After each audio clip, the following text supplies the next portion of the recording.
Hello friend, welcome to my YouTube channel only chemistry. पहा, पाठीमागच्या व्हिडिओमध्ये आपण common properties of D block element म्हणजे डी ब्लॉकचे जे काही एलिमेंट्स असतील सगळे एलिमेंट ते काय कॉमन प्रॉपर्टी दाखवतात ते आपण त्या ठिकाणी पाहिलं. त्याच्यानंतर त्याच्या डिफरन्सेस पाहिले म्हणजे 3D सिरीज असेल, 4D असेल, 5D असेल, याच्यामध्ये काय डिफरन्स आहे हे डिफरन्सेस आपण त्या ठिकाणी पाहिले. आता इथून पुढे जो काही भाग पाहणार आहे तो थोडा मेटलर्जीचा भाग आहे. पहा, पूर्वी एक चॅप्टर होता पाठीमागच्या वर्षापासून 12वी मध्ये metallurgy general principles and process of isolation हा एक चॅप्टर होता. तो चॅप्टर आता काय झालेला या सिलेबस मध्ये ड्रॉप आउट झालेला आहे आणि त्याचा जो काही भाग आहे तो या ट्रान्झिशन आणि इनर ट्रान्झिशन एलिमेंट मध्ये इन्क्लूड केलेला आहे. मग आता तो जो काही भाग असेल तो आपण या ठिकाणी स्टार्ट करतोय.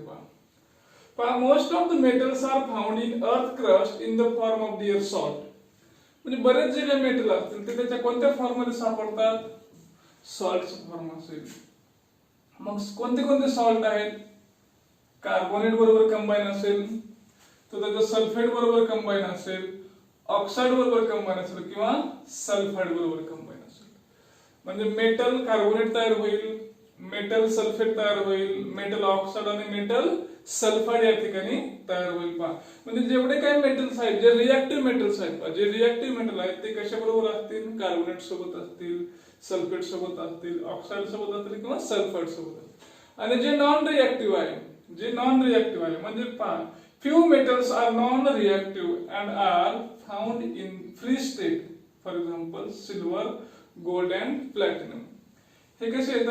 नॉन रिएक्टिव्ह आहेत. आणि हे वरचे कसे आहेत? हे रिएक्टिव्ह मेटल्स आहेत. कसे आहेत वरचे? हे रिएक्टिव्ह मेटल आहेत जे कार्बोनेट असेल, सल्फाईड असेल, सल्फेट असेल किंवा ऑक्साईड असेल त्याच्यासोबत काय असतात? ते कंबाईन असतात. आणि हे नॉन रिएक्टिव्ह आहेत. हे मेटल कसे आहेत? आपले फ्री स्टेट मध्ये मिळतात. मग ज्यावेळेस आता ते फ्री स्टेट मध्ये आहेत, काही कंबाईन स्टेट मध्ये आहेत आणि या मेटल पासून आपल्याला काय पाहिजे? प्युअर मेटल आपल्याला एक्सट्रॅक्ट करायचं आहे. बरोबर, त्याला म्हणतो आपण मेटलर्जी, आहे की नाही? Obtaining a pure metal from a impure metal from its ore is called metallurgy म्हणतो. तर त्यात सुरुवातीची टर्म आहे मिनरल. कशाला म्हणतो आपण? Mineral. A naturally occurring substance, naturally occurring आहे, found in the earth crust containing inorganic salt, solid, siliceous matter, etc. are called mineral. म्हणजे हे जे काही ऑक्साईड सॉल्ट असतील, काही नाही मेटलचं सॉल्ट असेल, सल्फाईड असेल, ऑक्साईड असेल, हा सॉल्ट ज्याच्यामध्ये मिळतो त्याला म्हणायचं मिनरल. त्याला म्हणायचं mineral. A naturally occurring substances found in the earth crust containing inorganic salt, solid, siliceous matter, etc. are called mineral. त्याला काय म्हणतो आपण? मिनरल्स म्हणतो. पुढे आहे टर्म आपली ओर आहे. Mineral which contain high percentage of metal. असा मिनरल की ज्याच्यामध्ये काय आहे? मेटलचं पर्सेंटेज जास्त आहे. And from which metal extracted economically, is called ore. त्याला म्हणतो आपण ओर म्हणतो. पहा, त्याला काय म्हणतो आपण? ओर. म्हणजे ज्याच्यामध्ये मेटलचं पर्सेंटेज जास्त आहे आणि त्या मिनरल पासून आपण काय करतो? तो जो काही मेटल आपल्याला पाहिजे प्युअर फॉर्म मध्ये तो आपण इकॉनॉमिकली परवडीच्या दृष्टीने काय करतो? आपण तो एक्सट्रॅक्ट करतो. त्याला म्हणतो आपण ओर म्हणतो. मग असं एक वाक्य म्हणतात आपल्याला या ठिकाणी, all ore are minerals. All ore are minerals. हे काय आहेत? मिनरल्स आहेत. But all mineral are not ore. All ore are mineral. All ore are mineral, but all minerals are not ore. Are not ore. All ore are mineral. याच्यापासून काय मिळतं? आपल्याला extract करता येतं प्रॉफिटेबल आहे. तो काय आपला मिनरल आहे. मग सगळ्या ओर काय आहेत? या मिनरल आहेत. पण सगळ्या मिनरल काय नाहीत? आपल्या ओर नाहीत, कारण त्याच्यामध्ये पर्सेंटेज काय आहे? ते कमी जास्त आहे. अशा प्रकारे हे वाक्य आपल्याला लक्षात ठेवता येईल. पहा, पुढे काही आपल्याला मेटल दिलेले आहेत आणि त्याच्या मिनरल्स आणि ओर दिलेले आहेत. पहा, तर आयर्न दिलेलं सुरुवातीला. पहा, आयर्न Fe. त्याची जी काही मिनरल आहे ती हेमॅटाइट आहे. पहा, हेमॅटाइट Fe2O3. ओर आहे त्याची, इम्पॉर्टंट ओर आहे. पहा, हेमॅटाइट, ज्याच्यामध्ये मेटलचं पर्सेंटेज कसं आहे? पर्सेंटेज कसं आहे या ठिकाणी हायर पर्सेंटेज ऑफ मेटल आहे. दुसरी ओर आहे पहा मॅग्नेटाइट आहे. मॅग्नेटाइट Fe3O4. लिमोनाइट आहे 2Fe2O3. हायड्रेटेड सॉल्ट आहे तो हेमॅटाइट ओरचा सुद्धा hydrated salt. Iron pyrite FeS2. सिडराइट FeCO3. असे काय त्याचे हे आयर्नचे मिनरल्स आहेत. आणि याची ओर काय आहे तर याची ओर आहे हेमॅटाइट. मग ऑल ओर ह्याचे जे काय ओर्स असतील ते काय आहेत मिनरल आहेत, पण हे इकडे आहे का नाही, म्हणून हे वाक्य इम्पॉर्टंट आहे. पुढे आहे कॉपर पहा आपला चाल्कोपायराइट्स आहे FCuFeS2. चाल्कोसाइट आहे. त्याच्यानंतर क्युप्राइट आहे पहा. मग याच्या जे काही ओर आहेत त्या दोन ओर आहेत पहा, चाल्कोपायराइट आणि चाल्कोसाइट अशा दोन ओर आहेत. कशाच्या कॉपरच्या दोन ओर असतील. आणि लास्ट आहे आपला झिंक. या झिंकच्या ओर आहे पहा आपल्या मिनरल्स आहे zinc blend ZnS, झिन्साइट Zn oxide आणि कॅलामाइन झिंक कार्बोनेट असं त्याचं काय आहे मिनरल आहे. आणि त्याची ओर काय आहे झिंक ब्लेंड, त्याची काय आहे ओर आहे. म्हणजे या झिंक ब्लेंड पासून आपण मेटल काय करतो प्रॉफिटेबली एक्सट्रॅक्ट करू शकतो. या ठिकाणी चाल्कोपायराइट पासून काय करतो आपण मेटल एक्सट्रॅक्ट करतो. इकडे हेमॅटाइट पासून मेटल आपण त्या ठिकाणी एक्सट्रॅक्ट करू शकतो. म्हणजे म्हणता येईल आपल्याला परवडेल अशा दृष्टीने आपण याच्यापासून मेटल एक्सट्रॅक्ट करू शकतो. त्याला म्हणतो ओर. त्याला म्हणतो आपण ओर. अशा प्रकारचे हे त्याचे एक्झाम्पल्स आहेत ओरचे. चला पुढे जाऊया पुढच्या व्हिडिओकडे. पहा आता नेक्स्ट पॉइंट आहे आपला पहा मेटलर्जी. तर या मेटलर्जीची काय डेफिनेशन असेल ती डेफिनेशन आपण या ठिकाणी पाहणार आहे. पहा मेटलर्जीची. Metallurgy it is a commercial extraction of metal from their ores. मेटलचं काय करतोय आपण कमर्शियल म्हणजे लार्ज प्रमाणामध्ये आपल्याला त्याचं काय पाहिजे तो मेटल्स पाहिजे की नाही. Commercial extraction of metal from their ores is called metallurgy. त्या मेटलचं काय करतोय आपण एक्सट्रॅक्शन करतो हे की नाही. तो मेटल आपल्याला प्युअर फॉर्म मध्ये पाहिजे. आणि कशा कुठून पाहिजे तो आपल्याला त्याच्या ओर्स पासून पाहिजे. त्याला म्हणतो आपण metallurgy. Different methods are used for extraction.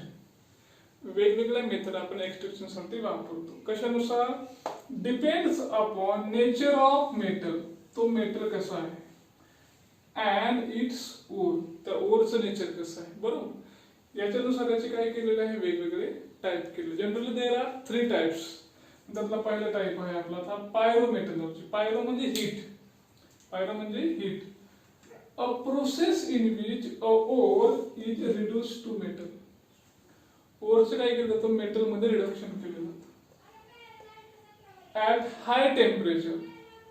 High temperature देतो त्याला आपण using reducing agent like carbon, hydrogen, aluminum, etc. are called pyrometallurgy. मग ही पायरो म्हणजे काय त्याला हीट प्रोव्हाइड करतो आपण reduce to at high temperature and using reducing agent. High temperature त्याला प्रोव्हाइड करतो आणि काय वापरतो आपण रिड्युसिंग एजंट वापरतो. त्याला म्हणतो आपण पायरोमेटलर्जी. हा त्याचा पहिला टाइप आहे. सेकंड टाइप आहे त्याचा हायड्रोमेटलर्जी. हायड्रो म्हणजे ऍक्च्युअली आपण वॉटर संदर्भात वापरतो ना. हायड्रॉक्साइड हायड्रो म्हणजे H2O मॉलिक्यूल संदर्भात हे आहे. The process of extracting metal from their aqueous solution. मेटलचं काय करतोय आपण ॲक्वियस सोल्युशन तयार करतोय आणि काय करतो त्याला एक्सट्रॅक्ट करतोय. पहा the process of extracting metal from their aqueous solution of their salt. तर मेटलचा जो काही सॉल्ट असेल तो salt using suitable reducing agent. इथे पण काय वापरतो आपण ॲक्वियस सोल्युशन वापरतोय आणि अजून काय वापरतोय त्याला रिड्युसिंग एजंट वापरतोय आणि त्याला काय म्हणतो आपण hydrometallurgy. The process of extracting metal from their aqueous solution of their salt using suitable reducing agent is called hydrometallurgy. त्याला म्हणतो आपण हायड्रोमेटलर्जी. आणि लास्ट टाइप आहे आपला इलेक्ट्रोमेटलर्जी. ठीक आहे नावात आहे. इलेक्ट्रो म्हणजे एक पॉझिटिव्ह असणार एक निगेटिव्ह असणार ठीक नाही. इलेक्ट्रो म्हणतात a process in which a metal is extracted by electrolytic reduction. Electrolytic reduction of molten fuse वितळलेलं metal. Metallic compound is called electrometallurgy. म्हणजे मेटलचं जे काही सोल्युशन असेल ते सोल्युशन घ्यायचं, त्याला 2 इलेक्ट्रोड कनेक्ट करायचे आणि त्या ठिकाणी काय होणार आहे, जो मेटल असेल तो एका इलेक्ट्रोडवर काय होईल आपला डिपॉझिट होईल आणि तो डिपॉझिट झाल्यानंतर स्क्रॅपिंग करून आपल्याला तो काढून घेता येईल. अशा प्रकारे याचं काय करतो आपण इलेक्ट्रोलायटिक रिडक्शन करतो. अशा 3 मेथड आहे पहा. या 3 मेथड आपण काय करतो मेटल एक्स्ट्रॅक्ट करतो. मग त्या 3 मेथड कोणत्या, तर पहिले आहे पायरोमेटलर्जी, दुसरं आहे हायड्रोमेटलर्जी आणि तिसरं आहे इलेक्ट्रोमेटलर्जी. असे त्याचे 3 टाईप आहेत मेटलर्जीचे. मेटलर्जी म्हणजे काय, commercial extraction of metal from their ore, आणि त्याचे 3 टाइप्स. पहिला आहे पायरोमेटलर्जी, ज्या ठिकाणी आपण हीट वापरतो आणि रिड्युसिंग एजंट वापरतो. सेकंड आहे आपला हायड्रोमेटलर्जी, त्याच्यामध्ये ॲक्युएस सोल्युशन आणि रिड्युसिंग एजंट. आणि तिसरं आहे आपलं पहा इलेक्ट्रोमेटलर्जी, त्याच्यामध्ये आपण वापरतो इलेक्ट्रोलायटिक रिडक्शन. या सगळ्या प्रोसेसमध्ये आपण एक कॉमन गोष्ट घेतो, ती म्हणजे त्या मेटल्स ओरचं काय करतो आपण रिडक्शन करतो. ओरचं काय करतो रिडक्शन करतो आणि रिडक्शन केल्यानंतर आपल्याला तो काय मिळतो मेटल त्या प्युअर फॉर्म मध्ये आपल्याला मिळतो. आता ज्या काही स्टेप आहेत पहा, एका स्टेप मध्ये तो आपल्याला प्युअर फॉर्म मध्ये मिळणार नाही. याच्या भरपूर अशा स्टेप आहेत, त्या काय करूया आपण या ठिकाणी त्या स्टेप 1 बाय 1 या ठिकाणी पाहूया. चला पुढे जाऊया. पहा नेक्स्ट आहे आपला पॉइंट आपला step involve in process of extraction. आपण जो काही मेटल एक्सट्रॅक्ट करणार आहे तो एक्सट्रॅक्ट करताना कोणत्या कोणत्या स्टेप नुसार आपण जातो, त्याचे काय जे काही स्टेप असतात एक्सट्रॅक्शनच्या स्टेप असतात त्या स्टेप आपण पाहूया. Concentration of ore. ओरचं काय करायचं आपल्याला कॉन्सन्ट्रेशन करायचं, म्हणजे याचं जे काही व्हॉल्यूम्स असेल, सपोज 2 लिटर व्हॉल्यूम आहे ते कमी करायचं, रिड्यूस करायचं. त्याचं व्हॉल्यूम जे काय असेल ते रिड्यूस करायचं. तर रिड्यूस केल्यानंतर काय होईल, त्याच्यामध्ये जे काही मेटलचं पर्सेंटेज असेल ते पर्सेंटेज काय होईल इनक्रीज होईल. कॉन्सन्ट्रेशन ऑफ ओर आहे. सेकंड आहे पहा conversion of ores into oxide और अदर रिड्युसिबल कंपाऊंड्स ऑफ मेटल. त्या ओरचं काय करायचं आपल्याला ऑक्साइड मध्ये कन्व्हर्जन करायचं, ऑक्साइड मध्ये कन्व्हर्जन करायचं, किंवा अदर रिड्युसिबल कंपाऊंड्स ऑफ मेटल, किंवा अजून एखाद्या म्हणजे सल्फाइड मध्ये कन्व्हर्जन करा, हायड्रॉक्साइड मध्ये कन्व्हर्जन करा आणि त्याचं काय झालं पाहिजे रिडक्शन झालं पाहिजे.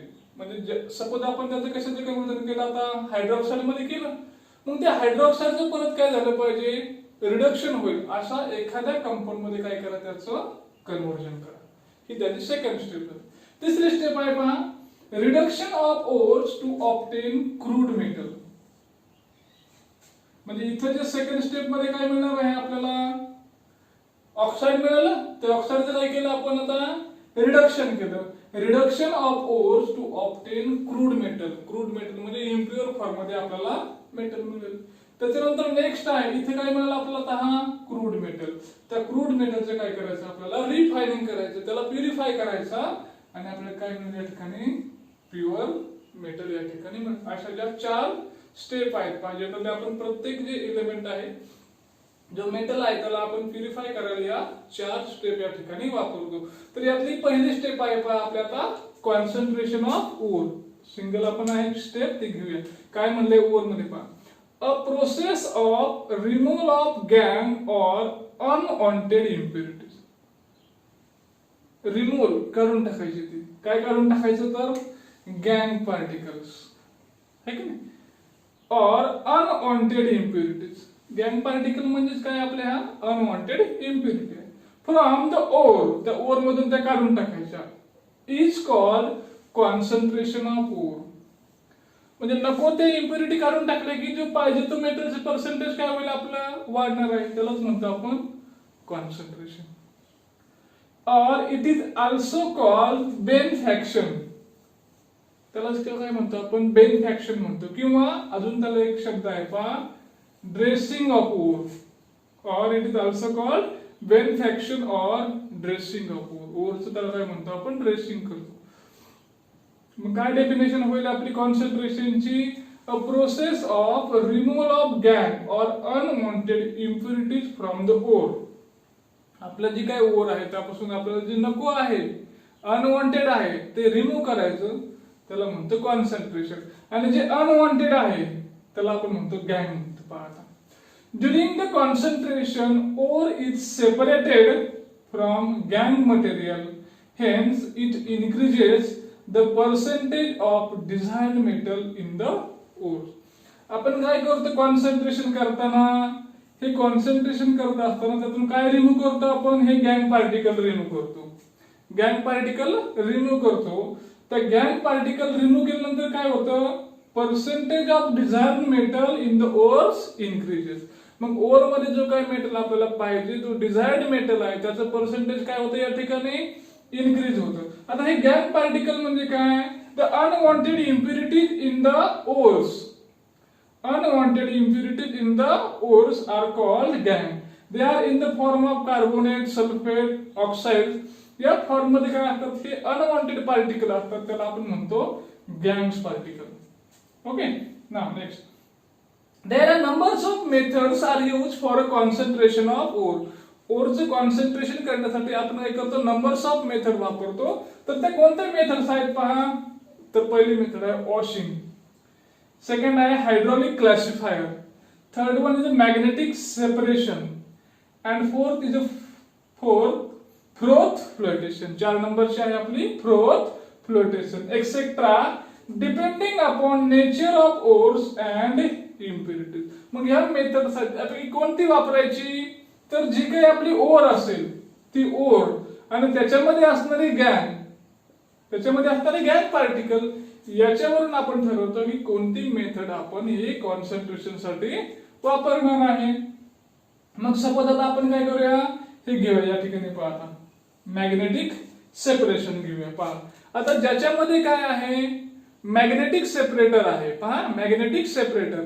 मग ही जी काय ओर सेपरेशन साठी कोणाचे वापरलं जाईल, तर हेमॅटाइट ओर आहे. पहा आयर्नची हेमॅटाइट ओर आहे. त्याच्यामध्ये आयर्न कसं आपलं मॅग्नेटिक मटेरियल आहे आणि ज्या इम्प्युरिटी असतात, सपोज सिलिका असेल, सँड असेल, ते काय आपले नॉन मॅग्नेटिक इम्प्युरिटी आहे.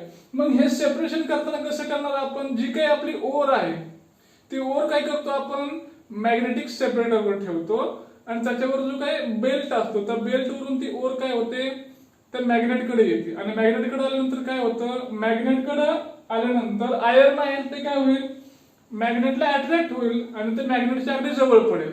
आणि जे काही सँड आणि सिलिका वगैरे बाकी जे अनवॉन्टेड मटेरियल असेल ते कुठे जाईल, आपलं त्याच्यापासून थोडस लांब जाईल. म्हणजे काय होईल, या ठिकाणी हे आपलं सेपरेट होईल.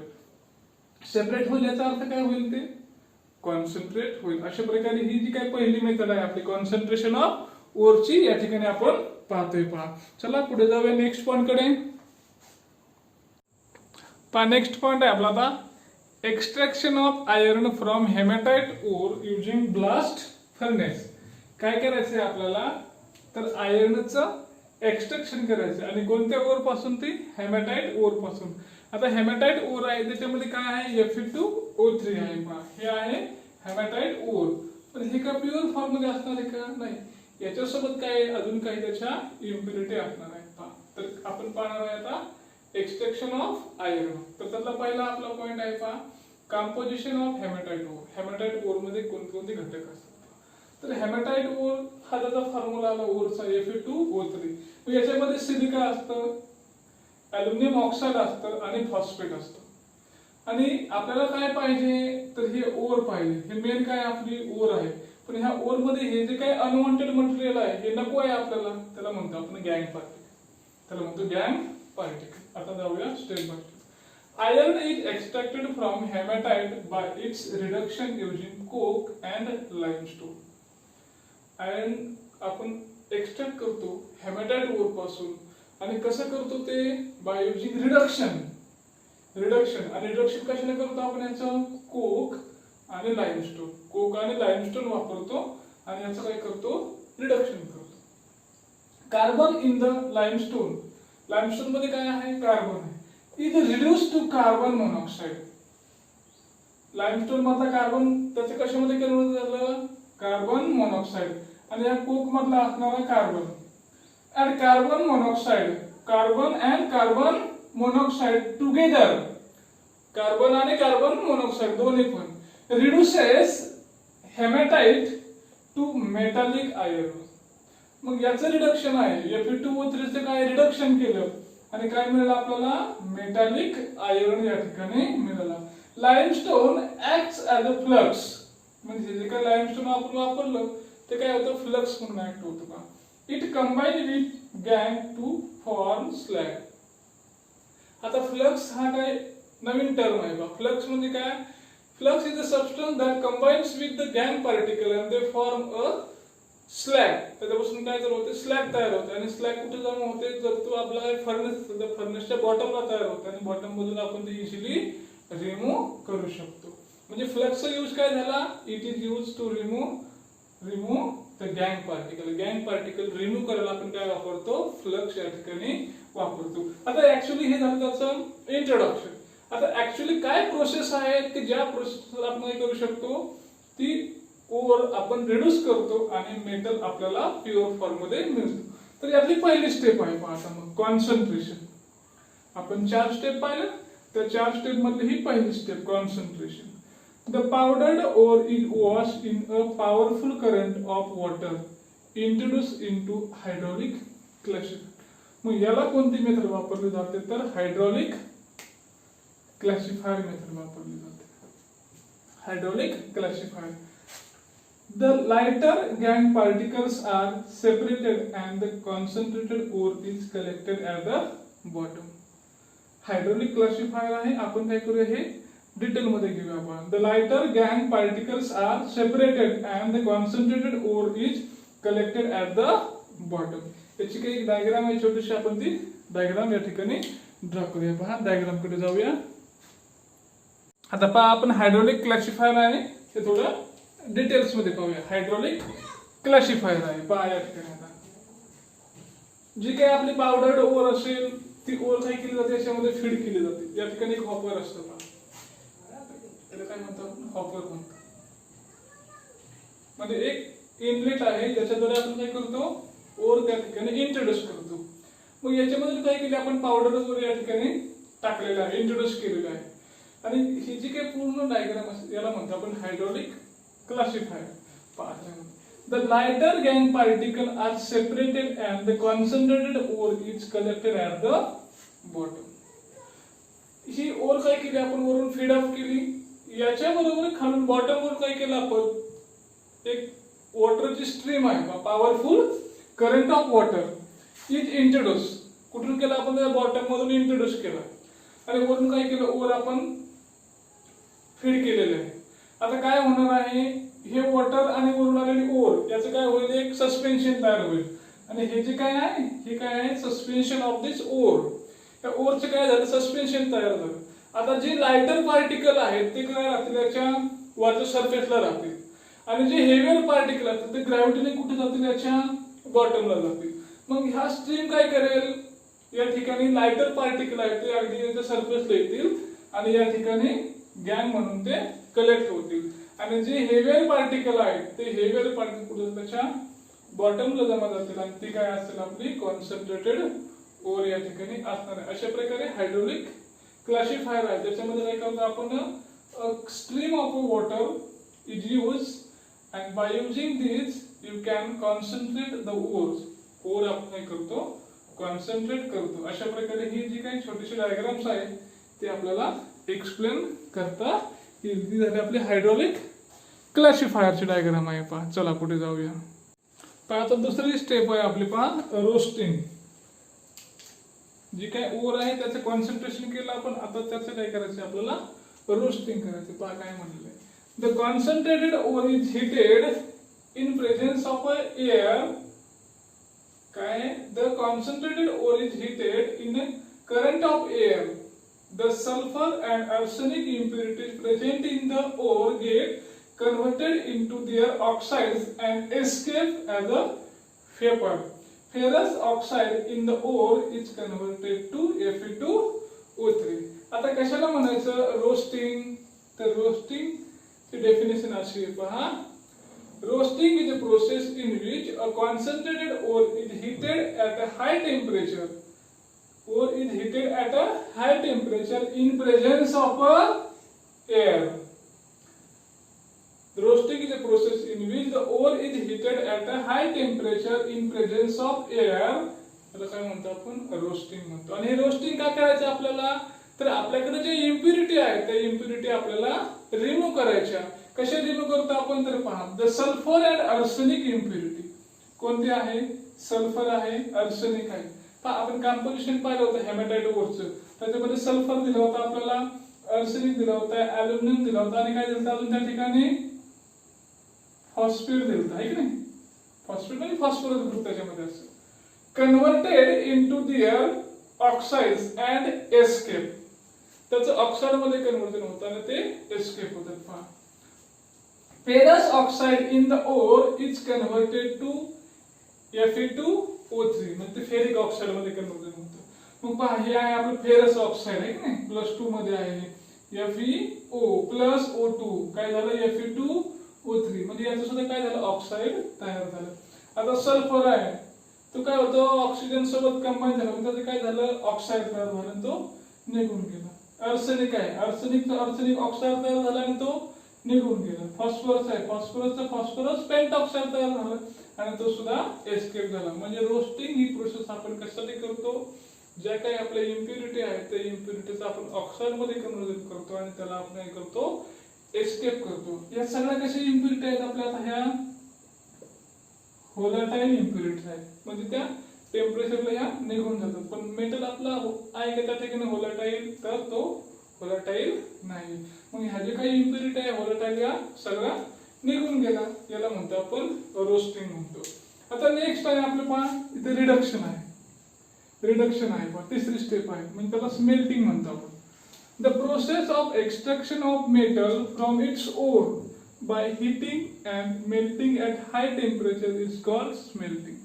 स्मेल्टिंग अशी प्रोसेस आहे की ज्याच्यामध्ये काय करतो, मेटलला आपण हीट करतो आणि त्याला मेल्ट करतो किती हाय टेम्परेचरला, आणि त्याला मग काय करतो आपण त्याला एक्सट्रॅक्ट करतो, त्याला म्हणतो आपण स्मेल्टिंग म्हणतो.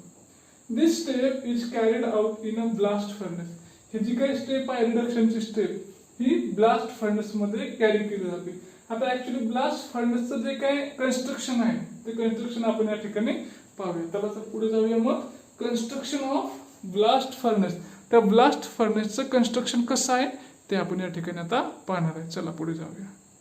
पहा आता नेक्स्ट आहे आपलं कन्स्ट्रक्शन. ऍक्च्युली तो जो काही ब्लास्ट फर्नेस असेल तो ब्लास्ट फर्नेस कसा असेल, त्याचे किती कंपार्टमेंट वगैरे आहे आणि त्याच्यामध्ये काय घडतं कशा प्रकारे आपण ते डिटेल्स मध्ये पाहूया. A blast furnace is a tall cylindrical steel tower. काय तो एक सिलेंड्रिकल आहे, स्टील टॉवर आहे, which is lined with a refractory bricks. आणि हा जो काही टॉवर आहे सिलेंड्रिकल टॉवर आहे त्याच्या आतमधल्या बाजूला काय आहे तर रिफ्रॅक्टरी ब्रिक्स आहेत, त्या लॉस ऑफ हीट प्रिव्हेंट करतात, म्हणजे हीट बाहेर जाऊ देत नाही, त्या ठिकाणी टेम्परेचर मेंटेन करतात त्या. The height of typical blast furnace is 25 metre. त्या ब्लास्ट फर्नेसची हाईट किती आहे आपली 25 मीटर एवढी हाईट आहे. And its diameter varies between 5 to 10 metre. त्याचे डायमीटर किती आहे 5 ते 10 मीटर पर्यंत व्हॅरीज आहे ते. The furnace works on counter current principle where the charge comes down and hot gases move up in the tower.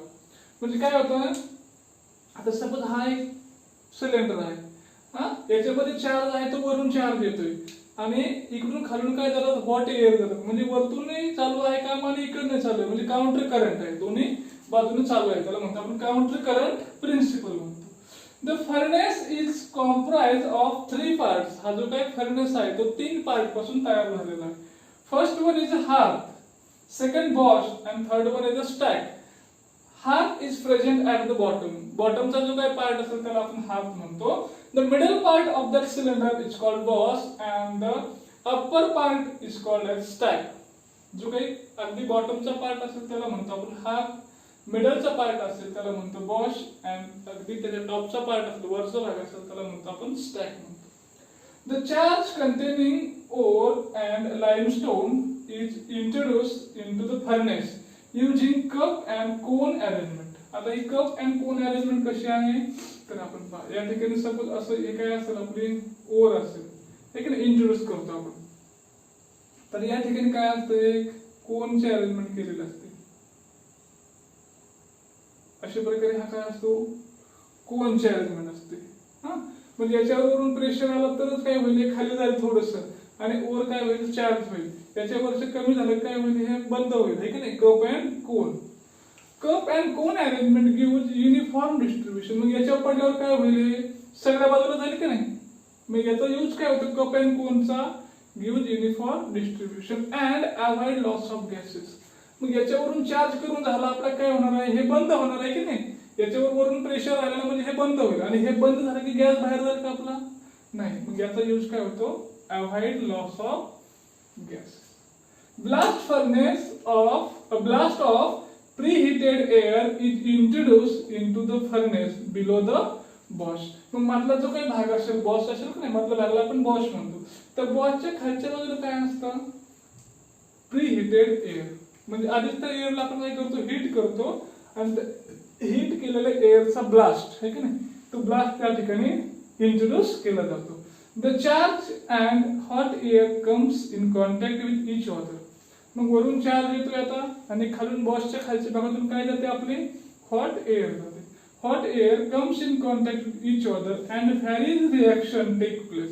आणि वेगवेगळ्या काही घडतात, त्याच्यामधल्या रिॲक्शन त्या ठिकाणी घडतात. अशा प्रकारचे काही ब्लास्ट फर्नेसचं कन्स्ट्रक्शन आहे, जे की आता आपण या ठिकाणी पाहिलेलं आहे. पहा याच्यानंतर आता त्या फर्नेसमध्ये वेगवेगळ्या प्रकारच्या रिॲक्शन्स घडतात. पहा त्या रिॲक्शन्स आपण काय करूया, नेक्स्ट व्हिडिओमध्ये आपण त्या रिॲक्शन काय करूया, पाहणार आहे. पहा व्हिडिओ आवडला तर नक्की लाईक करा आणि रेग्युलर अपडेटसाठी चॅनलला सबस्क्राईब करा.